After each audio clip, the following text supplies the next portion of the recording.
વાત કરી શકીએ. હવે આપણે મત માગવા નથી જવાના, મત માગવા ન જવા પડે અને આપણે મત માગ્યા વગર આપણું કામ મત પડી જાય એવા આપણે પ્રયત્ન કરવાના છે.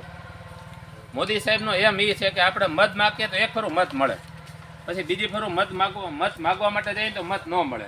એટલે આપણે એવું કામ કરો, આપણે સામેથી પૂછવા આવે કે ભાઈ અમારા સમાજના અમારા ઘરના 5 મત છે, ક્યાં દેવાના છે.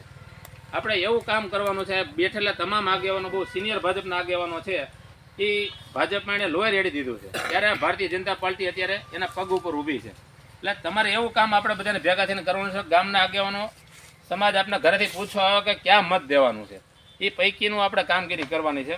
તો જેટલી યોજનાઓ બહાર પડી છે ને, આપણે જ્યાં ગામમાં નીકળ્યા હોય, લગભગ ગલ્લે હોય, મંદિર હોય, ત્યાં આપણે ચર્ચા કરવાની છે કે ભારતીય જનતા પાર્ટી 10 વર્ષમાં શાસનમાં આવ્યા પછી મોદી સાહેબે આટલી યોજનાઓ બહાર પડી, એ પૈકીનો આ ગામમાં વ્યક્તિને, આ પરિવારને આ લાભ મળ્યો છે. એ જો આપણે ભારતીય જનતા પાર્ટીને ટકવા દેવી તો આપણે એમાં મતદાન કરવું પડશે. ત્યારબાદ સંગઠન દ્વારા અલગ અલગ ઘટકો, એટલે કે જે સમાજ હોય, દરેક સમાજના આગેવાનો હોય, એમના ઘટકો હોય, એમના જૂથ હોય, કોઈ ટ્રસ્ટ હોય, એમના ટ્રસ્ટીઓ હોય, એમના ચેરમેન હોય, એમના હોદ્દેદારો હોય, પૂર્વ પ્રમુખો હોય, એમને આપણે મળવાનું છે અને આપણી પાર્ટીની વાત કરવાની છે કે તમારા સમાજના તમારા આગેવાનો જે રીતે અત્યારે દેશ સાથે જોડાયેલા છે, એ રીતે તમે ગ્રામ્ય લેવલે તમે અમારી સાથે જોડાઓ. એવી આપણી પાર્ટીની પ્રચાર પ્રસાર અને કલ્યાણકારી યોજનાઓની વાત કરવાની છે. એવી વાત કરશું તો પાર્ટીનું એવું માનવાનું છે કે 10% મત પ્લસ થશે. આવી ખાલી જનરલ ચર્ચા કરશું ને આપણે તો 10% મત છે ને પ્લસ થશે. એક વ્યક્તિ અત્યારે ધારે તો 2 મતનું ખાલી વાતથી પરિવર્તન થઈ જાય. આપણે ખાલી વાત કરવાની છે ભાજપ સરકારની, તો 2 મત આમાં પ્લસ થાય તો આપણે એવા કેટલા કાર્યકર્તાઓ છે, 900 ગામ છે, તો ખાલી એક વ્યક્તિ 2 મતદારોને ખાલી પરિવર્તન કરે તો એ સંખ્યા ક્યાં પહોંચે? 900 ગામ છે. આપને એમ લાગે કે મારી મહેનત અને મારા મતથી કાંઈ ફેર ન પડે, પણ આ સીધું કેલ્ક્યુલેશન છે. યોજનાઓની વાત કરો એટલે 2 મત ફરે. 20 જણા બેઠો એમાં આપણે એક વાત કરીએ ને એટલે 2 મત આપને ફેર પડે. એટલે પાર્ટીને એવું કહેવાનું છે કે 10% આપણા મત પ્લસ થશે.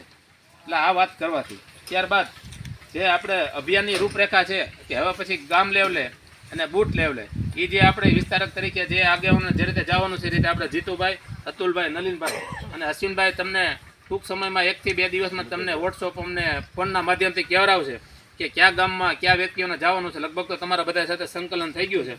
એનું મટીરિયલ અને એની જે વસ્તુ દેવાની છે, તાલુકા સંગઠન અને આપણા આગેવાનો તમારી સાથે સંકલન કરી એમનું મટીરિયલ તમને આપશે કે તમારે કયા ગામમાં જવાનું.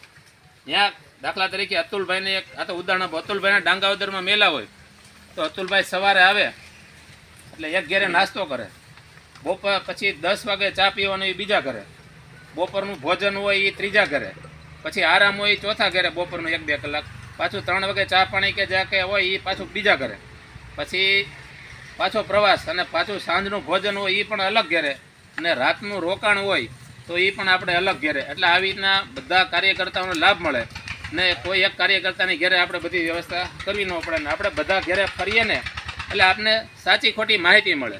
ઘણી ફરો આપણે દાખલા તરીકે ભાઈ મુનાભાઈની ઘેરે જઈએ તો ત્યાં આપણે મુનાભાઈની ઘેરે બધું રેડી જ હોય, એમાં આપણે કાંઈ મુનાભાઈની ઘેરેથી આપણે કાંઈ સાચો ખોટા સમાચાર ન મળે. પણ અલગ અલગ ગામમાં ને અલગ અલગ સમાજને મળી એટલે આપણી પાસે સાચી માહિતી આવે. આપણે એમ નથી કહેતા 100% આપણે લોકોએ કીધું હોય છે, આપણે બધું કર્યું હોય છે. ક્યાંક અશ્વિનભાઈ કીધું એ રીતે ક્યાંક વહેલા મોડું થયું હોય, ક્યાંક ન થયું હોય, ન થવાના ઘણા બધા કારણો હોય, પણ આપણો પાર્ટીનો કાર્યકર્તા કે આપણા પાર્ટીનો આગેવાન હંમેશા લોકો માટે પ્રયત્ન કરે છે, એનું આ ફળ છે. એટલે આપણે આ રીતે પ્રવાસ કરવાનો છે. પ્રવાસી કાર્યકર્તાઓને એવી નિમણૂક કરજો 24 કલાક સુધી એ પ્રવાસી કાર્યકર્તા સમય આપી શકે, જે આપણે દરેક ગામમાંથી બીજા ગામમાં જવાનો એવો પ્રયત્ન એવા કરવા 24 કલાક સુધી એ પ્રવાસી કાર્યકર્તા તરીકે સમય આપી શકે. પછી અલગ અલગ ગ્રુપની રચના કરવાની છે કે એ ગ્રુપને પહેલાં 5 ગામમાં 5 મુખ્ય ગ્રુપ હોય પહેલાં એમનો કોન્ટેક્ટ કરે, પછી વિસ્તાર વાઇઝ જાય, સમાજ વાઇઝ જાય, એ રીતે આપણે અલગ અલગ રચનાઓ કરવાની છે. ગ્રુપની સંરચના અને રચના કરવાની છે. ત્યારબાદ પ્રવાસી કાર્યકર્તાઓને જે બૂથ સમિતિ, પેજ સમિતિ, એનું જે આપણે ભૂતકાળમાં આપણે બનાવેલી છે થોડાક સમય પહેલાં, પેજ સમિતિ અને બૂથ સમિતિ, એનું જે વિસ્તાર વાઇઝ આપણે એનો વિચાર વિમર્શ કરીને જરૂર પડે તો એમને યાદીની જરૂર પડે યાદી આપવાની. એટલે બુથ સમિતિ અને પેજ સમિતિ સુધી ચર્ચા કરી શકે. સુધારા ઉધારા હોય કાંઈ તો આપણે અહીંયા ગામમાં જઈએ તો આપણે ખબર પડે કે ફેરફાર કાંઈ છે કે શું છે. એ બુથ સમિતિ પેજ સમિતિનો આપણે સાથે રાખીને પ્રયત્ન કરવાનો છે. છેલ્લી 3 ચૂંટણી ધારાસભા હોય, સંસદ સભા હોય, તાલુકા પંચાયત હોય, જિલ્લા પંચાયત હોય કે આપણા ગામની ગ્રામ પંચાયત હોય, છેલ્લી 3 ચૂંટણીનો આપણે